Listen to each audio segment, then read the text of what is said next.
Roma Wines present Suspense.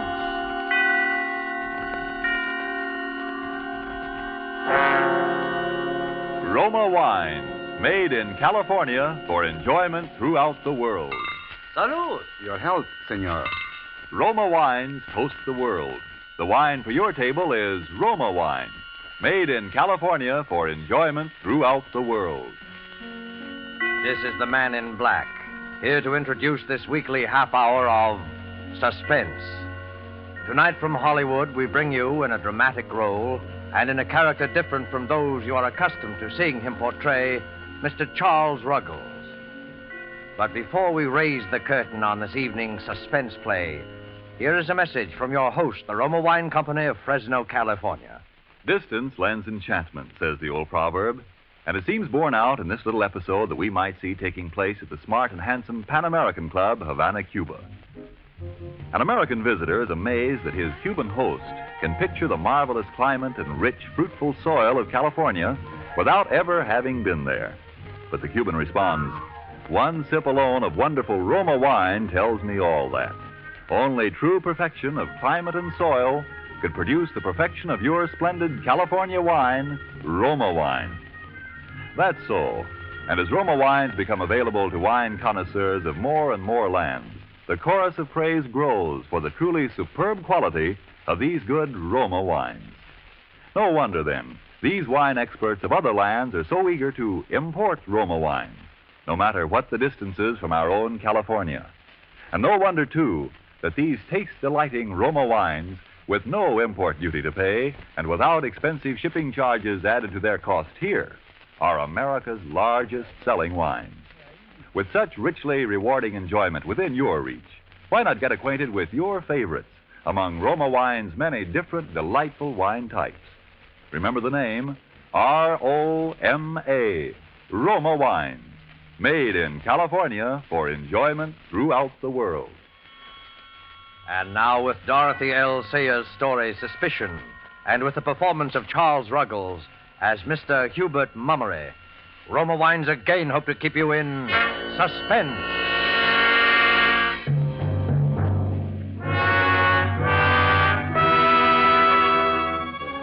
Mr. Mummery took the morning train down to business, as he always did. He opened the door of his office, much as he always opened it, and saw his partner, Brooks, sitting at his desk as he always sat. And the world seemed perfectly orderly and dependable and sane. And then it began, very simply, out of a few chance remarks. The terror took shape and grew until it was a black mountain of fear and suspicion. Morning, Mummery. Pleasant morning, huh? Yeah? Oh, quite. I've been looking through some back accounts. I've an idea they're trying to put us off until... Hubert Mummery, what's the matter with you? With me? Oh, you gave me a start. Why, man, you're as white as a sheet. Oh, am I? Well, I'm not feeling quite myself this morning. Breakfast didn't agree with me. Didn't agree with me at all. Well, you'd better look after yourself. We're none of us as young as we once were. You know? Yeah, always had a beastly stomach, always. Well, I can't remember you having an attack like this in years, Mummery. Huh.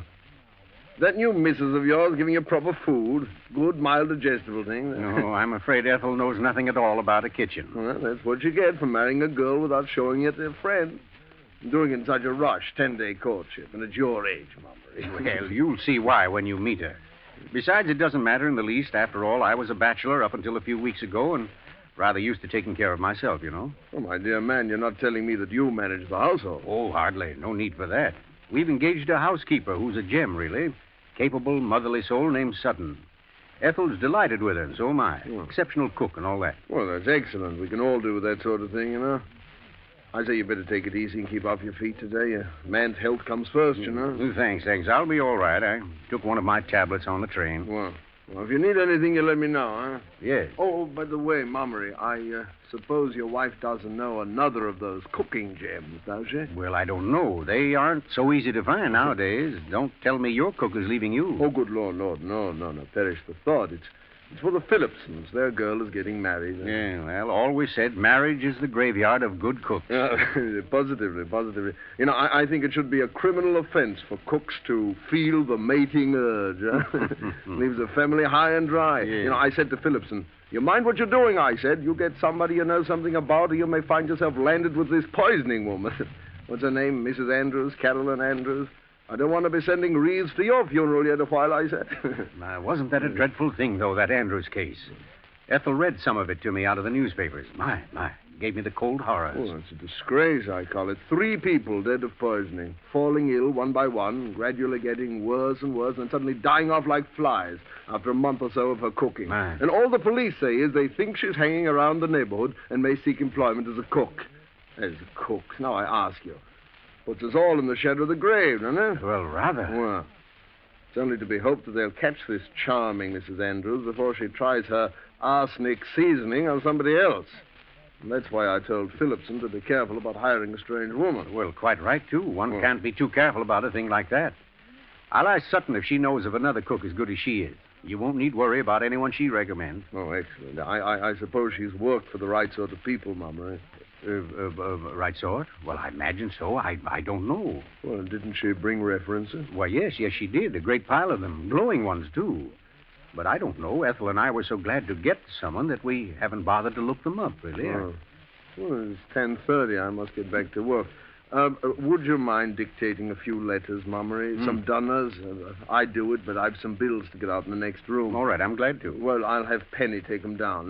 Miss Penny, will you step in here a moment, please? Coming, Mr. Brooks. Now, don't exert yourself, old man, because... Oh, Penny, Mr. Mummery will give you some letters for our forgetful customer. Yes, sir. And I'll be in the next office if I'm needed, Mummery. And do ask that sterling cook of yours to find someone for poor Phillipson, eh? I'll speak to Sutton as soon as I get home. Good man. You're looking a bit pale this morning, Mr. Mummery. Yes, I know. Let's get down to the letters, Penny, shall we? Yes, sir. Dear sirs, unless payment on your account is immediately forthcoming, we must institute proceedings which... Yes, sir. Which, sir? I was thinking. Wonderfully clever how that Mrs. Andrews manages to get positions with respectable families. Wasn't nothing so clever about the last one, sir. No? No. She brought plenty of references.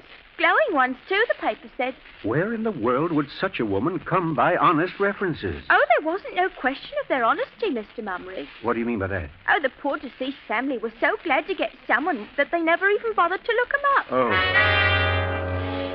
Why, whatever is the matter, sir? Have I said something that I shouldn't? No. I'm going to go home, Miss Penny. I don't feel well.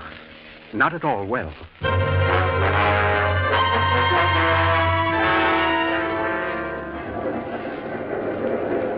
On the homeward-bound train, Mr. Mummery's mind kept up a continual flow of discomforting thoughts.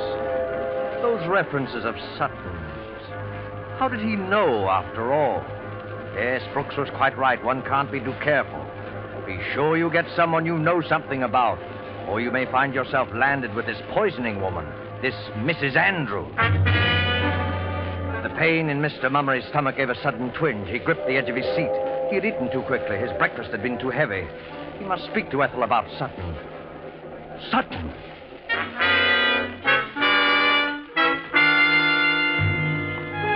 As he walked up the quiet street of the remote little country town, the well-known familiar landmarks looked somehow strange and menacing. He reached the house, walked up the path, and then something drew him round toward the back. Somehow, despite himself, he found himself opening the screen door of Sutton's kitchen.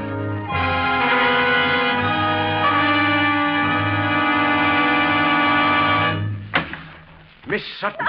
Oh, Lord, sir. You did give me a turn, Mr. Mummery. I was so tightened up waiting for the potatoes to boil that I didn't hear the front door go at all, sir. Well, I used my key, Sutton. Where is Mrs. Mummery?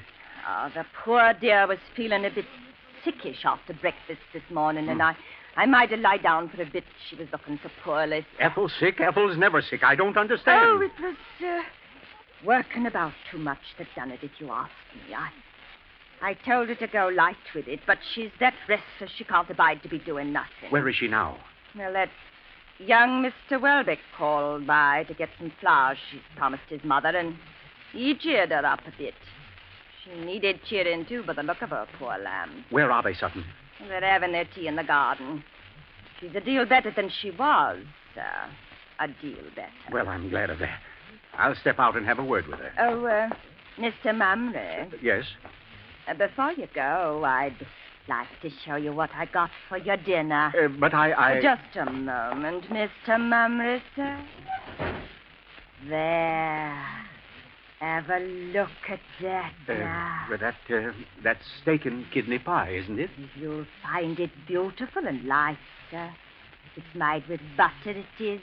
So you'll have no trouble at all digesting it. No, well, very good. And it's seasoned something wonderful. Yes, I'm sure it's excellent.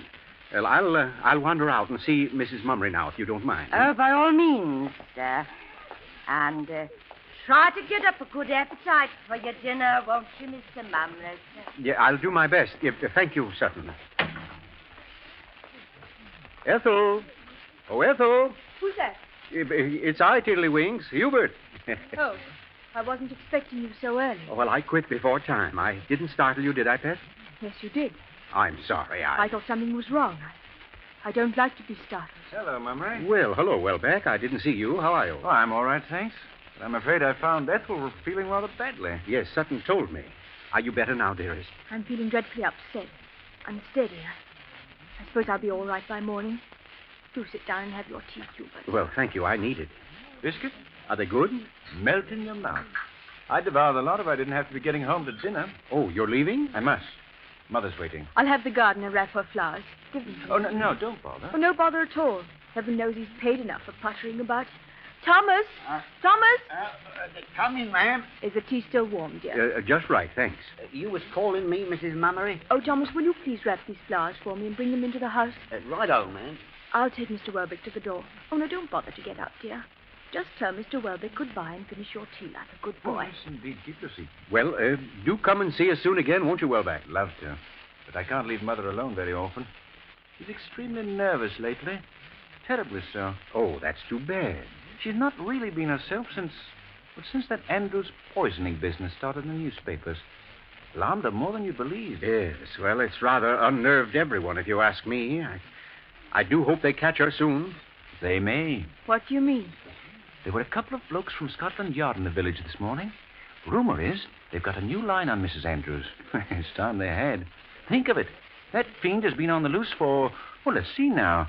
Exactly 1, 2, 3, 4. Yes, almost 4 weeks to the day. I'd rather not think about it if no one minds. Quite right, my dear. Let's not. Let's not. I have too many other things on my mind. Oh, by the way, Hubert, I forgot to tell you to bring some cash home from the city with you today. I know you did, Tiddlywinks, but I remembered it all by myself. Oh, a good thing, too. The greengrocer had a rather glum look on his face this morning. Well, we'll be able to stare him in the eye tomorrow. And then there's Sutton's salary. Well, I'm not sure I brought enough for that. Oh, that's too bad. I do so want to be prompt with her. Prompt? Yes, dear. Sutton's been with us exactly 1 month tonight. I must drop along now. See you soon again, Mummery. I say thanks for the tea. Hubert, what's the matter? Mr. Welbeck said thanks for tea. Didn't you hear? Huh? Oh, yes. Oh, I'm sorry. You seem so far away, dear. No, not at all, not at all. I was a bit tired, I suppose. Let the old gent rest his weary bones. He's worked much too hard lately. Come along, Mr. Welbeck. I'll do the honors for the family. Coming. 4 weeks. Exactly 1 month. Oh, sir, the missus wants some zinnias for the bouquet, and I just found a little patch in the back bed. I thought they... Thomas, do we have any old newspapers about? Old newspapers? Why, yes, sir. There's a stack of them in the greenhouse. I was just going down to get some to wrap up this bouquet. What would you be needing them for, sir? I want to look up some photographs, Thomas. Photographs? Of who, sir? Of Mrs. Andrews.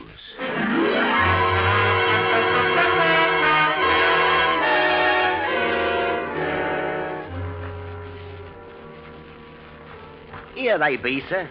They go back about 20 days, these do. I always takes them out of the kitchen when the cook has finished with them. I see. Now, let's have them, Thomas. Now then. June 15th, June 5th. Yes, that was just about the time. Should be an article about Mrs. Carolyn Andrews in this one. Of course, she'll have managed to change her appearance, but there should be a resemblance. Now, let's see. Ought to be about on... Thomas. Yes, sir? Where did you say you got these papers? Out of the kitchen, sir. Why, what is it, Mr. Mummery? Somebody's been through them with the scissors, Thomas. Every line about the Andrews case has been clipped out. Every line. Mr. Mummery, sir. Don't. Now, look for yourself. There. But I don't understand it, do you, sir? I'm afraid to try, Thomas. Are there any more papers about? There's a few more under this shelf where I keep them. Oh, botheration. Look at that. Meddlers, that's what they are. Meddling with my things. Don't waste time with that now, Thomas. But look at it, sir. All spilled and wasted. It costs good money, too. Well, all right. We'll buy more of whatever it is. Only a bit left. And it ain't so easy to get, I'll tell you. It's just about the best weed killer there is. Them weeds just fold up and die the minute it touches them. If somebody hadn't tampered with the stopper, there wouldn't have been a drop lost. Thomas. Yes, sir? Let me see that can. Yes, sir. Arsenical weed killer. Contains arsenic. Deadly poison. Stopper was loose, sir. Somebody had it out.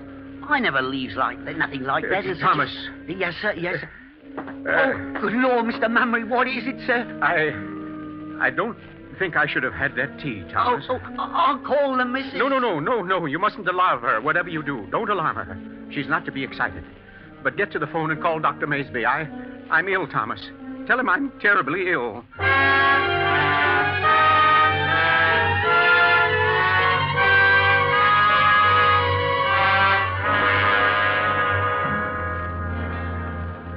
How is he, Dr. Mansby? How is he? Now then, Mrs. Mummery, he's not so bad as all that. He's really far better than he was last night. Decidedly. Yes, the patient is somewhat improved, aren't you, Mummery? Well, I'm feeling quite all right, Ethel. I shouldn't be surprised if I lived after all. My poor darling, you gave me such a fright. Did I? Little wonder. Symptoms were rather alarming. Whatever on earth could it have been, Dr. Mansby? He was suffering so dreadfully last night. Of course, those powders you gave him quieted him a bit, but he did seem to be in such agony. Well, I really can't say precisely what it was. I could pretend to know, but frankly, I don't, Mrs. Mummery. I haven't the proper equipment here for a real diagnosis, but I'd venture an old-fashioned, non-scientific guess that it was a touch of common garden ptomaine. Yes, that's what it was, Ethel. I'm sure of it. Tomorrow or next day, when he's quite well, mind you, I'd like to have him come down to the office in Berwick for a thorough examination. Do you hear that, dear?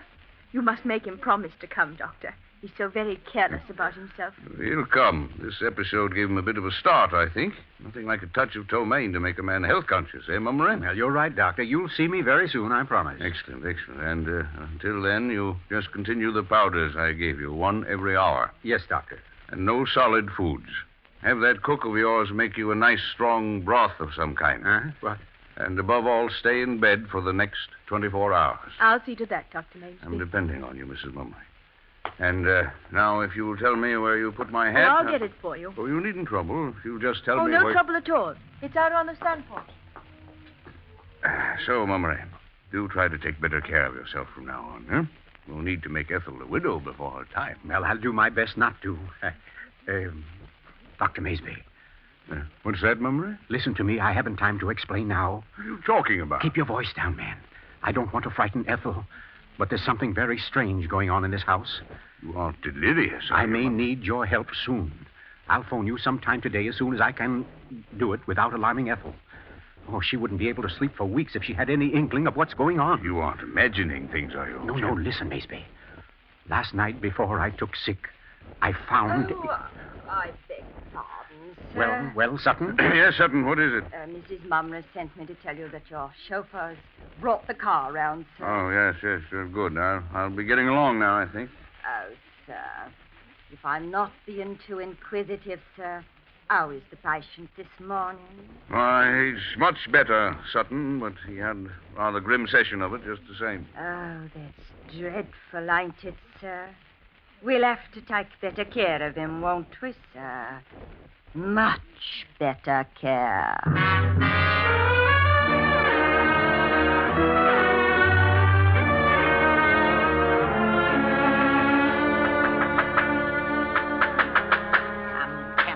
round my greenhouse, will they now? Upsetting my things. Oh, will they now? Not much they won't. I'll put a lock on this door that... Thomas. Who's that? Why, Mr. Mummery, you ain't supposed to be up and about, are you? You're supposed to be in your bed, ain't you, sir? I want to get those papers we were looking at yesterday, Thomas. Does the missus know you're walking around out here? Sir, I'll be bound the missus We'll don't... keep this a secret from the missus, Thomas. You'll get your death, Mr. Mummery. If I lie upstairs in bed all day, the whole Mummery family will get its death. Now, where are those papers? Well, they're just inside the door there, where you left them, sir. Just inside the door. Ah. Now, let's see. Now, where was it?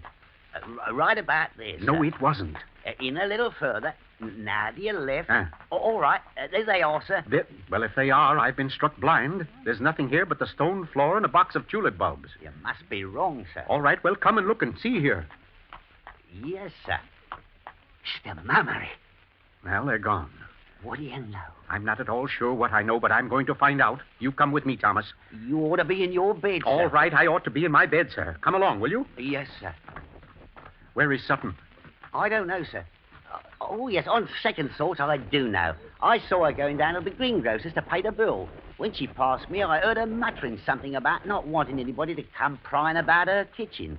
The missus is particular. Yeah, doesn't want us in the kitchen, huh? No, I guess not. Well, that's where we're going right now. I don't think she'd like it, No, sir. I'm sure she wouldn't, Thomas. Come along in. All right, sir, if you say to, sir. Now let's see, where could they be? You ain't expecting to find them papers in here, are you, sir? I was, Thomas. Is it possible that I'm mistaken? No, I'm not. Now, where could... The stove. That's where they'd be. That's just where the... Just as I thought. Have a look inside, Thomas. There they are, or what's left of them. Somebody kindled quite a little blaze with your old newspapers, wouldn't you say? No, sir, you should have been a detective. Yes, I always rather thought so myself. Well, the papers are done for. By Jove, she's a clever one, all right. Doesn't miss a trick. We're dealing with a very cautious, very thorough woman, Thomas. And I shouldn't be a bit surprised if... Well, are you listening to me? Thomas, what are you staring at? Mr. Mummery, what's that on the windowsill? On the The weed killer. The arsenical weed killer. It's found its way into the kitchen. The stopper's off again, ain't it, sir? Right, the stopper's off and it's nearly empty. Thomas, what's in that pot on the stove? I don't know, sir. Well, look and see. Yes, sir. It's chicken broth, sir. Real strong chicken broth. Good. Here. Now take this empty medicine bottle and get as much broth into it as it'll hold. What for, sir? Just do it, Thomas, please. Yes, sir. That's fine. Now then, get the car out of the garage. Where are we going, sir? We're going to Berwich. But, Mr. Mummery, the doctor... We're going to see the doctor, Thomas, before we're all beyond his help.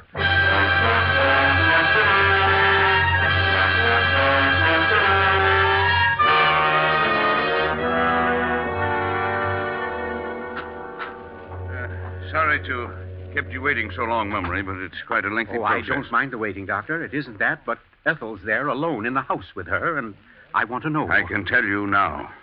You finished? I've analyzed every drop of the contents. Used Marsh's test for arsenic.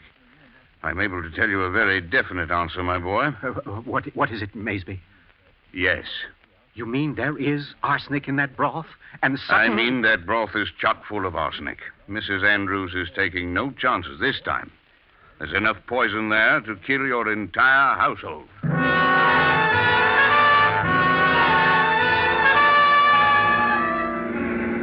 Oh, Mr. Mummery, look, you're hitting 70, you are. It ain't safe at all, sir. I've got to get home. Lord knows what's happening there. Oh, Mr. Mummery. Shut up. Ethel is poisoned, dying dead. Ethel is poisoned, dying dead. I patched the front right tire myself, sir, and it's fearful weak it is. Sutton, Mrs. Andrews, Sutton, Mrs. Andrews, Sutton, Mrs. Andrews, Sutton, Mrs. Andrews. Oh, thank the Lord, there's the house. What's that car doing in front of it? What's it doing there? I don't know, sir.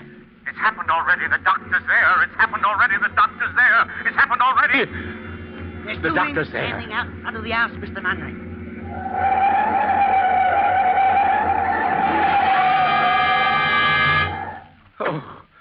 Oh, it's my fault. I did it. It's my fault. I left her here. I did it. I killed her. Oh, Mr. Mummery, sir. Oh, Ethel, where is she? Welbeck, what are you doing here? I'm Scotland Yard, Mummery. Easy now. Take it easy. Well, where is she? Tell me. I have a right to know. Who is he, Inspector? I'm Hubert Mummery. Where's my wife? Now, try to be calm, Mummery, won't you? That's a good fellow. What do now. you mean? Why are you sitting down here? Is she beyond help? I'm afraid she is, sir. Oh, Lord. Oh. Can I see her? I'm afraid not, Mummery. It'd only be painful. Oh, Lord. But that Mrs. Andrews, though, you've got her. She didn't get away. No, we've got Mrs. Andrews right enough. Oh, Ethel. You see, officer, we've only been married 10 weeks. 10 weeks yesterday. Sutton. Yes, Mr. Mummery. I'm very sorry about things. Sorry for you, sir. Sorry for me. That's good. Well, it's too late now. Well, take her away. Take her away. Oh, Mr. Mummery, I'm so Take sorry. her away. You'd better go, Sutton. Go ahead. He's upset, of course. Wants to be alone. Oh, you see, Mrs. Mummery and I were in desperate need of a cook. But it's just as I said to Brooks. One can't be too careful about taking a strange person into the house. Why, I didn't even suspect her until yesterday. I had no idea there were... Go. Are you letting her go? Well, you can't let her go. That's Mrs. Andrews. Don't... Oh, please, This sir. broth, it's chock full of arsenic. I didn't have no hand in that broth, sir. It was made while I was at the greengrocer. You can't let her go. Why, this... And I didn't make your tea yesterday, nor your breakfast yesterday morning. So help me, Mr. Mummery, sir. I didn't. Ethel. Oh, Ethel, my darling. I thought you were... Oh, are you all right, Ethel? Ethel, dear, what is it? I overheard what you said you told Brooks about taking a strange person into your house. You were right, you know, Hubert. Well, I don't understand. Ready? Quite. Come along, then. Ethel. Well, not Ethel, really, sir. Carolyn would be more like it. Yes. And by the way, you're forgetting a rather important little formality, aren't you? Eh? Oh, yes. Sorry, Mummery. Carolyn Andrews, I arrest you for murder in the name of the King.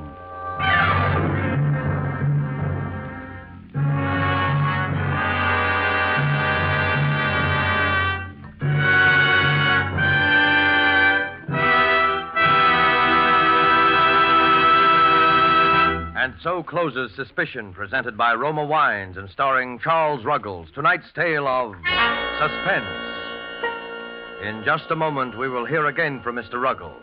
First, a message from the sponsor of Suspense. Why is the making of good wine like a proverb? Because both are based on long experience. For you to enjoy the many different taste-delighting Roma California wines, first there had to be long years of painstaking cultivation of some of the world's finest vineyards. Plus, year upon year of development of the art and skill that go into the making of these fine Roma wines.